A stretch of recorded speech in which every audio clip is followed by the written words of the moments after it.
अखिल भारतीय विद्यार्थी परिषद का 66वां 3 दिवसीय राष्ट्रीय अधिवेशन हाल ही में जबलपुर में संपन्न हुआ है। इस अधिवेशन में राष्ट्रीय अध्यक्ष ने शपथ ग्रहण कर अपना कार्यभार ग्रहण किया। इस मौके पर नेपाल से 14 और बांग्लादेश से एक व्यक्ति शामिल हुआ। अखिल भारतीय विद्यार्थी परिषद के राष्ट्रीय मंत्री गजेंद्र तोमर ने जानकारी देते हुए बताया कि अधिवेशन में 3 प्रस्ताव पारित कर आगामी 1 साल की कार्य योजना की रूपरेखा तैयार की गई है।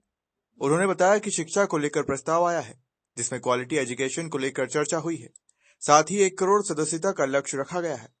राष्ट्रीय मंत्री गजेंद्र तोमर ने कहा कि महंगाई और बेरोजगारी को लेकर सरकार से कड़े कदम उठाने की मांग की है।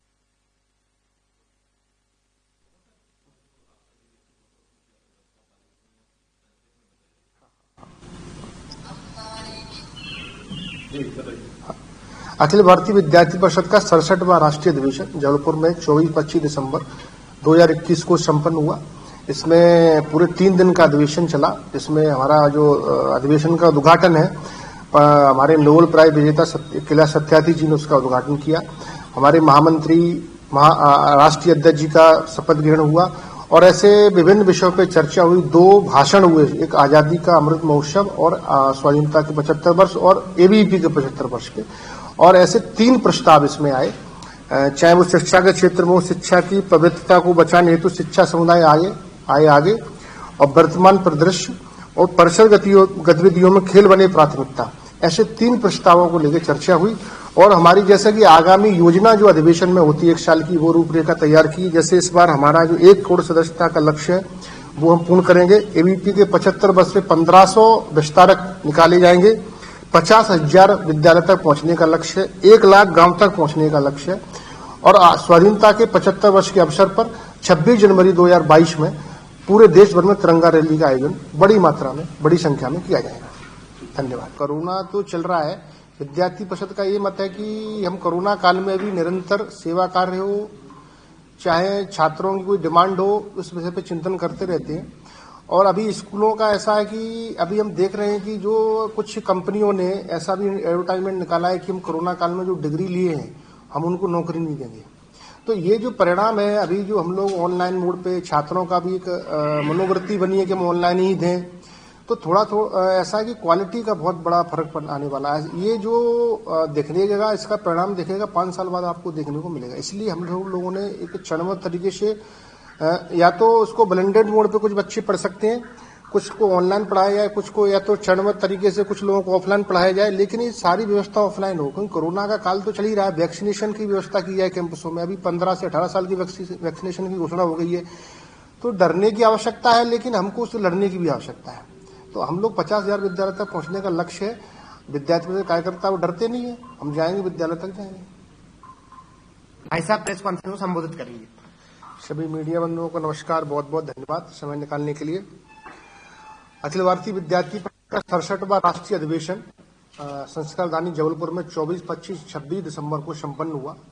हमारा जैसा कि हर साल अधिवेशन होता है, इस अधिवेशन में हमारा जो अखिल भारतीय विद्यार्थी परिषद का जो उद्घाटन सत्र जो किया, वो हमारे नोबेल प्राइज विजेता श्री किला सत्यार्थी जी ने इसको उद्घाटन करके विधिवत 3 दिन का अधिवेशन चला, जिसमें भाषण सत्र, 3 प्रस्ताव, ऐसी हमारी राष्ट्रीय महामंत्री और राष्ट्रीय अध्यक्ष की शपथ ग्रहण हुआ उस दिन। तो ऐसे 3 दिन का चिंतन मंथन, और विशेष रूप से पूरे देश भर से ऐसे 650 से अधिक उसमें डेलीगेट्स उसमें भाग लिए। और इस 3 मैं कह सकता हूं कि शिक्षा की पवित्रता को बचाने हेतु शिक्षा समुदाय आगे आए, वर्तमान परिदृश्य और परिसर गतिविधियों में खेल बने प्राथमिकता। शिक्षा को लेके जो प्रस्ताव आया, उसमें हमने पूरे देश भर में विश्वविद्यालय कैंपसों को खोलने की बात की है, क्योंकि जो शिक्षा की अभी जो प्रेजेंट सिनेरियो देख रहे हैं हम, चाहे कोविड की पिछले बार देखें या ओमिक्रॉन का प्रकोप देखें, लेकिन शिक्षा को भी हम सब लोग शिक्षा के क्षेत्र में काम करने वाले संगठन है, उस दृष्टि से धीरे धीरे चरणबद्ध तरीके से एजुकेशन ऑफलाइन मोड में भी की जाए, हम इसके पक्षधर हैं। इस विषय को लेके पूरी क्वालिटी एजुकेशन की बात हमने इस प्रस्ताव में की। हम सब लोगों ने पढ़ा भी होगा, आप सब लोगों ने।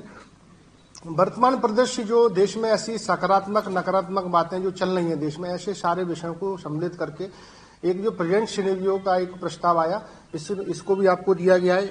और जो परिसर गतिविधियों में खेल बने प्राथमिकता, जो पहले जो खेल को एक एक्स्ट्रा करिकुलम में लेते थे, आज एनईपी 2020 आई है और खेल भी एक कैरियर के तौर पे युवा ले, इसको लेकर भी एक प्रस्ताव आया है। और जैसा कि अधिवेशन होता है तो साल भर की हमारी पूरी रूपरेखा बनती है, हम आगे क्या करने वाले हैं। तो अभी हम 1 करोड़ इस अधिवेशन में 1 करोड़ सदस्यता का लक्ष्य लिया है। अभी हमारी सदस्यता करीब 32-33 लाख के लगभग है। इस अधिवेशन में हमने 1 करोड़ का सदस्यता का लक्ष्य रखा है।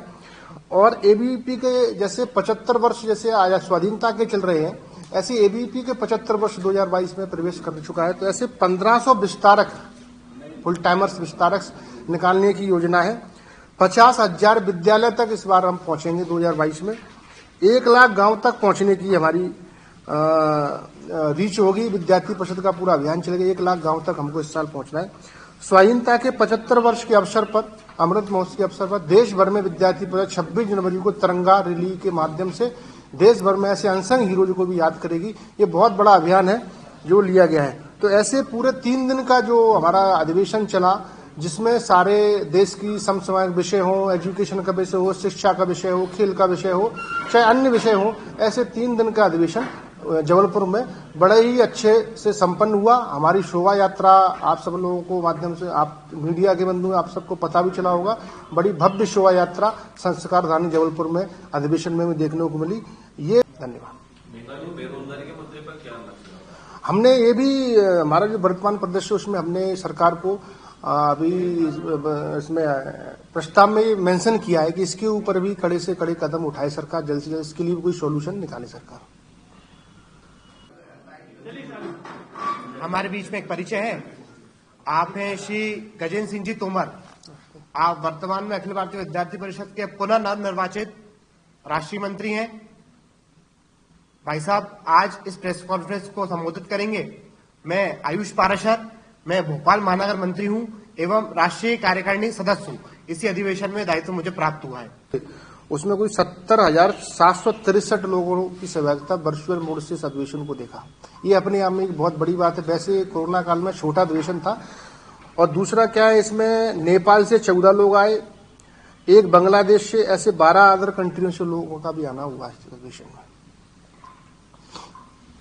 भोपाल से उमेश यादव की रिपोर्ट।